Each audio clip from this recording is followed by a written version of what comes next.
നമുക്കിന്നേ ഒരു fried chicken ഉണ്ടാക്കാൻ എങ്ങനെയാണെന്ന് പഠിക്കാം കേട്ടോ. അപ്പം നമ്മൾ ഈ ഫ്രൈഡ് ചിക്കൻ എന്ന് പറയുമ്പോൾ തന്നെ നമ്മൾ ഒന്നുകിൽ അത് മടിയല്ല, ഇത് ചെറുതായിട്ട് ഒരു ശരിയാകുമോ എന്നുള്ളൊരു ചിന്താഗതി വരുമ്പോൾ നമ്മളത് ചെയ്യാണ്ടിരിക്കുന്ന കേട്ടോ. അപ്പം ഇത് ഈസി ആയിട്ട് സിമ്പിളായിട്ട് നമ്മളിത് മനസ്സിലാക്കി കഴിഞ്ഞ് കഴിഞ്ഞാൽ നമുക്കിത് പെട്ടെന്ന് ഉണ്ടാക്കാവുന്ന കേസേ ഉള്ളൂ കേട്ടോ.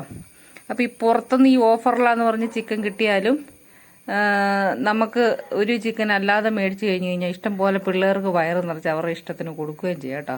വല്ലപ്പോഴൊക്കെ ഇത് ഉണ്ടാക്കി കൊടുത്തല്ലാതാണ് നല്ലത്. അതാവുമ്പോൾ പിന്നെ ഒത്തിരി യൂസ് ചെയ്ത് ഓയിലിൻ്റെ അകത്ത് ഉപയോഗിച്ചു എന്നോ അങ്ങനെയുള്ള പരാതിയൊന്നുമില്ലല്ലോ. അപ്പം ഇത് കഷ്ണത്തിൻ്റെ വലിപ്പം നിങ്ങൾക്ക് എത്ര വേണേൽ വയ്ക്കാം, പക്ഷെ കനം തീരെ കുറച്ചെടുക്കുക കേട്ടോ. അല്ലെങ്കിൽ വലിയ പീസാണേലുണ്ടല്ലോ, കട്ടി കൂടിയതും വലിപ്പമുള്ള പീസാണേൽ ഇതിൻ്റെ വേവിലും എല്ലാം വേകുമോ എന്നുള്ളൊരു സംശയം കാരണം നമ്മൾ എന്നാ ചെയ്യുമെന്നറിയാവോ, ഈ സാധനം ഒരു പതിയെ സിമ്മിലിടുന്നു, അല്ലെ തീ കൂട്ടിയിടുന്നു. അപ്പം മൊത്തത്തിൽ അതിൻ്റെ കളറും മാറും, ഒരു രുചിക്കെല്ലാം ഒരു മാറ്റം വരും കേട്ടോ. അപ്പം അതുകൊണ്ടായി കനം കുറച്ചെടുക്കാൻ പറയുന്നത്. അപ്പം ഇതിന് നമുക്ക് എല്ലിൻ്റെ പീസ് ഇല്ലാതെ എടുക്കുക, എല്ലുള്ള പീസും എടുക്കാം കേട്ടോ. അപ്പം ഇതിനാകെ ആവശ്യം നമുക്ക് മൈദാപ്പൊടി വേണം, പിന്നെ ഗാർലിക് പൗഡർ വേണം, അതായത് വെളുത്തുള്ളിയുടെ പൊടി. അതില്ലാത്തവർ നന്നായിട്ട് വെളുത്തുള്ളി അരച്ച് തേച്ചാലും മതി കേട്ടോ. പിന്നെ ആവശ്യത്തിന് ഉപ്പും മുളക് പൊടി, മഞ്ഞൾപ്പൊടി ഇടരുത് കേട്ടോ. അപ്പം മുളക് പൊടിയും ഉപ്പും ഈ ഗാർലിക് കൂടെ തേച്ച് ഒരു 10-15 മിനിറ്റ് വെച്ചാൽ മതി. എന്നിട്ട് ഈ സാധനം അത് അവിടെ ഇരിക്കട്ടെ കേട്ടോ. അത് കഴിഞ്ഞൊരു പാത്രത്തിലേക്ക് ആവശ്യത്തിന്, അതായത് മുക്കി കോട്ട് ചെയ്തെടുക്കാനും അത് കഴിഞ്ഞ് അത് പൊടിക്കകത്ത് ഇടാനുമുള്ള ഒന്നിച്ചെടുത്താൽ മതി ഈ പൊടി അളവുകളെ. അപ്പം നമ്മൾക്ക് ഏകദേശം ഒരു വീട്ടമ്മമാർക്ക് അറിയാമല്ലോ. അപ്പം അതിൻ്റെ അകത്തും ഇത്തിരി മുളക് പൊടി, ഉപ്പ്, ഈ ഗാർലിക് പൗഡർ. അപ്പം ഈ പൊടിക്കകത്ത് ഗാർലിക് പൗഡർ ചേർക്കാനില്ലെങ്കിൽ നമ്മൾ ഈ ബാറ്റർ തയ്യാറാക്കുമല്ലോ, അതിൻ്റെ അകത്തോട്ട് ഇത്തിരി ഈ വെളുത്തുള്ളി ശരിക്ക് ചതച്ച് കുരുകുര അരിഞ്ഞോ വെട്ടിയോ ഇതിൻ്റെ അകത്തോട്ട് ചേർത്താൽ മതി കേട്ടോ. അപ്പോൾ എന്നിട്ട് ആവശ്യത്തിന് ചിക്കൻ മുക്കിയെടുക്കാനുള്ള ബാറ്റർ ഒരു കുറച്ച് മാവ് അതിൽ നിന്ന് തന്നെ മാറ്റി വെള്ളം ഒഴിച്ച് നമ്മുടെ പഴംപൂരിയൊക്കെ ഉണ്ടാക്കുന്ന കൺസിസ്റ്റൻസി ഉണ്ടല്ലോ, അതിലും കുറച്ചുകൂടെ ലൂസായിട്ട് എടുക്കുക.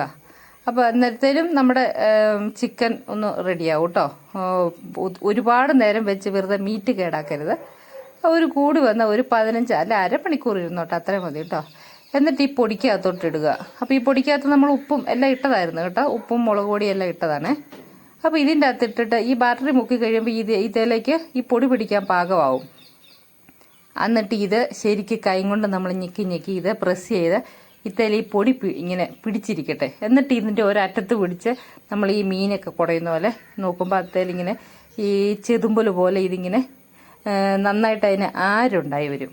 ഇങ്ങനെ കുടയുമ്പം നന്നായിട്ട് കുടഞ്ഞു കഴിയുമ്പോൾ, അപ്പോൾ അഥവാ ഇങ്ങനെ കുടയുമ്പോൾ ഇല്ലയെന്നുണ്ടെങ്കിൽ ഒന്നുകൂടെ വേണം ബാറ്ററിൽ മുക്കുകയോ അല്ലെങ്കിൽ ഒന്നുകൂടെ മാവിൻ്റെ അകത്തിട്ട് മുക്കി കുടഞ്ഞെടുക്കുകയോ ചെയ്യാം. ഇനിയിപ്പോൾ ഇത്രയും മൈദാമാവ് ഉപയോഗിക്കേണ്ട എന്ന് കരുതുന്ന ആൾക്കാർക്ക് ഈ നല്ല തണുത്ത വെള്ളം, ഈ ബാറ്ററിന് പകരം തണുത്ത വെള്ളം എടുക്കാം കേട്ടോ. തണുത്ത വെള്ളത്തിൽ മുക്കിയിട്ട് ഈ കൂട്ടിൻ്റെ അകത്ത് ഈ പൊടിക്കകത്തിട്ട് നന്നായിട്ട് പൊക്കിയെടുത്തിട്ട് ഒന്നുകൂടെ വെള്ളത്തിൽ മുക്കുക, ഒന്നുകൂടെ പൊടിക്കകത്ത് ഇട്ട് എടുത്തിട്ട് കുടഞ്ഞെടുക്കുക. ഇത്രയും മെത്തേഡേ ഉള്ളൂ കേട്ടോ.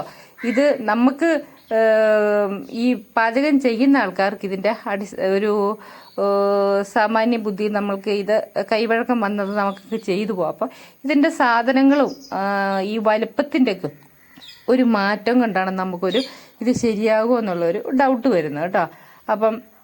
ഇപ്പം പിള്ളേർക്ക് പറയാം, അയ്യോ മമ്മി ഞങ്ങൾക്ക് ലെഗ് പീസ് വേണമെന്ന് പറഞ്ഞു കഴിഞ്ഞാൽ ലെഗ് പീസ് ഉണ്ടാക്കി കൊടുക്കാം. പക്ഷെ അതനുസരിച്ച് ഓയില്, വെളിച്ചെണ്ണ ഇതിൻ്റെ ടേസ്റ്റിന് പറ്റിയതല്ല കേട്ടോ. നമ്മൾ കഴിച്ച ശീലം കൊണ്ടാട്ടോ. അപ്പോൾ വെളിച്ചെണ്ണയല്ല, ഒന്നുകിൽ ഓയിൽ, പാം ഓയിൽ അല്ലെങ്കിൽ സൺഫ്ലവർ ഓയിൽ ഉപയോഗിക്കുക. എന്നിട്ട് ഈ സാധനം നന്നായിട്ട് മുങ്ങിക്കിടക്കണം. അപ്പം ഈ കനം കുറഞ്ഞ പീസ് എടുത്താലുള്ള ഉപകാരം എന്ന് പറഞ്ഞു കഴിഞ്ഞാൽ നമ്മുടെ കയ്യിൽ നിന്ന് അധികം ഓയിൽ കളയേണ്ടി വരില്ല. കാരണം ഇതൊന്ന് യൂസ് ചെയ്ത് കഴിഞ്ഞ് കഴിഞ്ഞാൽ ഇത് കളയേണ്ട വരും. പിന്നീട് ഇത് ഉപയോഗിക്കാൻ വലിയ ഗുണം ഉണ്ടാവില്ല, കാരണം പൊടിയെല്ലാം കൂടെ അതിൻ്റെ അകത്ത് വീഴണല്ലേ. അപ്പം ഇത് നന്നായിട്ട് മുങ്ങിക്കിടക്കുക. എല്ലാം കൂടെ ഒരുമിച്ചിടാൻ നോക്കരുത്, കുത്തി അമയ്ക്കുക. അപ്പോൾ ഇതിൻ്റെ ഈ ചട്ടിയിലൊക്കെ ഒത്തിരി അങ്ങ് ഫുള്ളായിട്ട് തിങ്ങി നിറങ്ങി കിടക്കുമ്പോൾ ഇത് മുട്ടിക്കിടക്കുന്ന ഭാഗങ്ങൾ കറുത്ത് വരും. അപ്പം അത് ഒഴിവാക്കാൻ ഒന്നോ രണ്ടോ പീസ് ഇട്ട്, അല്ലെങ്കിൽ ഒത്തിരി എണ്ണയുള്ളവർ അല്ലാതെ ഒന്നിച്ച് മുക്കിയെടുക്കാം കേട്ടോ, എന്നാൽ ഒരുമിച്ച് കഴിക്കാമല്ലോ എന്നല്ല, അതും എങ്ങനെയും നമുക്ക് ചെയ്യാം കേട്ടോ. അപ്പം ഇത്രയേ ഉള്ളൂ സംഭവം. ഇത് നന്നായിട്ട് ആദ്യം ഇടുമ്പം നമ്മൾ നല്ല ചൂടുള്ള എണ്ണയിലേക്ക് ഇടുക. അത് കഴിഞ്ഞ് ഒരു 3 സെക്കൻഡ് അല്ലെങ്കിൽ ഒരു 2-3 സെക്കൻഡ് കഴിയുമ്പോൾ ഇതിൻ്റെ തീയെ ഒന്ന് കുറയ്ക്കുക. തീരെ സിമ്മിലാക്കരുത്, എണ്ണ കുടിക്കുകയുള്ളൂ.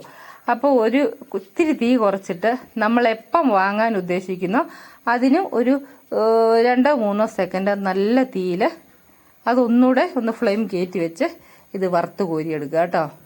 100% നമുക്ക് പെർഫെക്റ്റ് ആയിട്ട് എടുക്കും. അപ്പം ഞാൻ എല്ലിൻ്റെ പീസ് ഇട്ടതെന്ന് പറഞ്ഞു കഴിഞ്ഞാൽ അത് അവർക്ക് കൊടുക്കാൻ ഇഷ്ടമാണ് കേട്ടോ. പക്ഷെ എനിക്ക് ഈ കോഴിയുടെ ചിക്കൻ പീസ് നമ്മൾ വീട്ടിലുണ്ടാക്കുന്നതാണേൽ ഞാനത് എടുക്കും കേട്ടോ. നന്നായിട്ട് അത്തേൽ ഒന്നും ഇല്ലാണ്ട് നമ്മൾ ക്ലീൻ ആക്കിയല്ലേ എടുക്കുന്നത്. അപ്പോൾ അല്ലാതെ കഴുത്തിൻ്റെ ഭാഗം ഉണ്ടായിരുന്നു, അത് അവർക്ക് കുക്കൂനൊക്കെ കൊടുക്കാം കേട്ടോ. അപ്പോൾ ഇതെല്ലാവരും ഒന്ന് ട്രൈ ചെയ്ത് നോക്കുക കേട്ടോ.